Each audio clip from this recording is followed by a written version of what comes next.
Hello everybody, welcome back to my channel where we talk all things finance and investing. Today's video, I'm going to get into analyst forecast for the S&P 500 for 2026. We're getting near the end of 2025 now. It's always fun to have a look ahead and see what analysts are thinking for next year after 3 great years in the S&P 500. So that's the subject of today's video. Let's get right into it.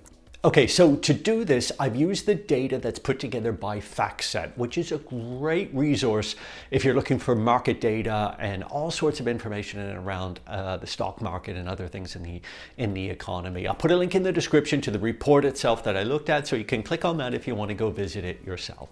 But basically what they've done here is they've taken a bottom-up approach by amalgamating all of the analyst price targets. So by bottom-up, really what you're doing here is you're looking at the individual companies and the individual companies' price targets assigned by analysts who cover those companies.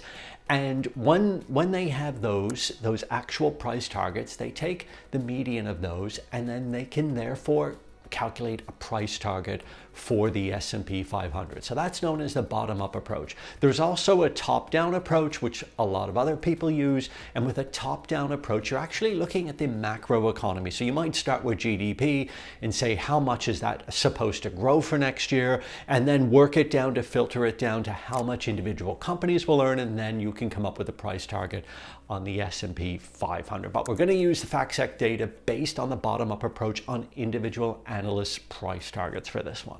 All right, so when you look at the median price targets for next year on the S&P 500, as FactSet did in this report, it is given a target of 2026 S&P 500 of 7968. Now, at the time of filming this video, the S&P 500 was around 6,900. So it's actually saying you can expect around a 15% increase in the S&P 500 next year. At the moment, we're up around 16% year to date on the S&P 500. And of course, the last 2 years have been around 23%. So can you imagine if we get another year like this where you get double-digit returns to the tune of 16%? That would be incredible 4-year return on the S&P 500 if that were to happen. Okay, and we can break it down a little bit further by a sector targeted return as well to get an idea which sectors they think or analysts think are going to outperform next year. And if you have a look at this graph on the screen, we get a really good idea in the sector by sector breakdown. You can see here, perhaps unsurprisingly, the sector with the highest projected return in 2026 is information technology. Not really a surprise here, but coming in at around 19%, a little under 20%. Next, we have real estate at 17%, consumer discretionary at 16.8%, materials 16.2%, and down we go to where we see all the way at the end financials. At the bottom, only a forecast target increase of 8.3%, healthcare at 12%, energy at 12.3%, et cetera, et cetera. But you can see in the middle of the screen there on that bar chart, the S&P 500 target return for 2026 of 15.5%, as we mentioned earlier in this video. So there you go. Information technology expected to outperform. Communication services is kind of really a part of information technology again, and that is forecast around 15.9%. So there you have it, the bottom-up target price versus the closing price expected for 2026. Okay, so now it begs the question, are these analysts and these types of forecasts normally right? Well, for that, we need to have a look at the data over the last few years or so to get an idea where the targets were set and what the actual S&P 500 finish was when the calendar year came to a close. Okay, so if we have a look at this bar graph on the screen, the dark blue lines are the targets for every calendar year, and the light blue is what the actual was.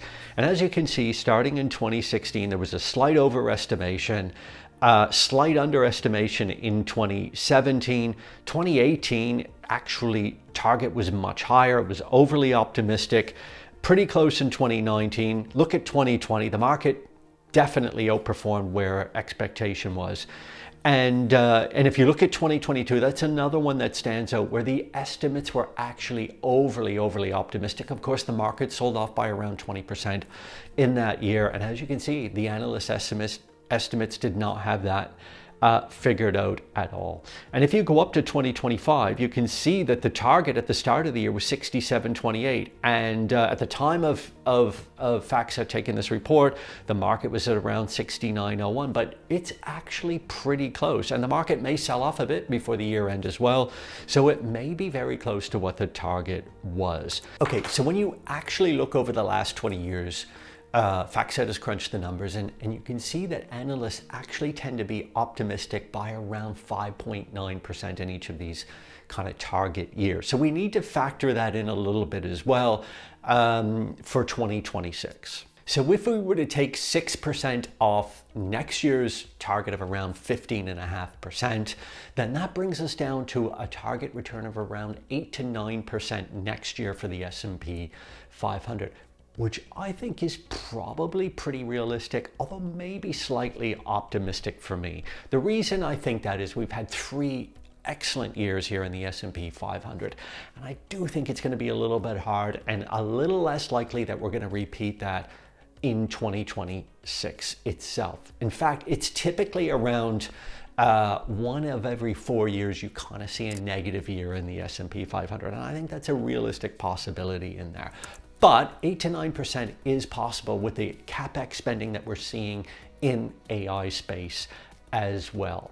Remember, these targets are just kind of reference points. They're just a little bit of fun, and no one truly knows where the stock market's going to go in a year or so.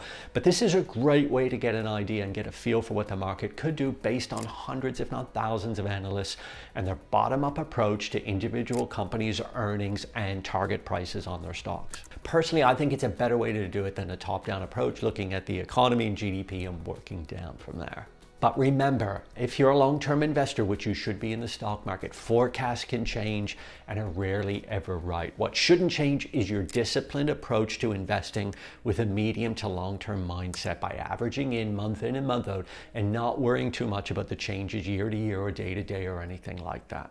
You don't need heroic returns in the stock market to win over the long term. You just need a disciplined approach and staying invested. Time in the market always beats timing the market. So to wrap up, analysts tend to be optimistic, and for next year they're forecasting a little under 16% returns in the S&P 500. History suggests caution because roughly at 1 out of every 4 years we see a sell-off in the stock market in the S&P, and we've had 3 fantastic years the last few years. The reality is probably somewhere in the middle of all of this, and we could see 7 to 9% returns next year if things go better than expected. To remember, the market rewards patience, not prediction. So just bear that in mind when you're thinking about your allocations and everything for next year. Well, that's my video on the S&P 500 projections for next year with data collated all by FactSet Research. It's a great article, link in the description like I mentioned, so click on that to have a read. And think about your investments for next year in 2026. Leave me a comment to let me know what you're thinking about the stock market for next year in 2026. I'd love to hear from you. And if you haven't subscribed to my channel, click on that subscribe button. I'd really appreciate it. Hit the like button as well to get this video out to more people. And as always, I wish you nothing but the best in your savings and investment journey.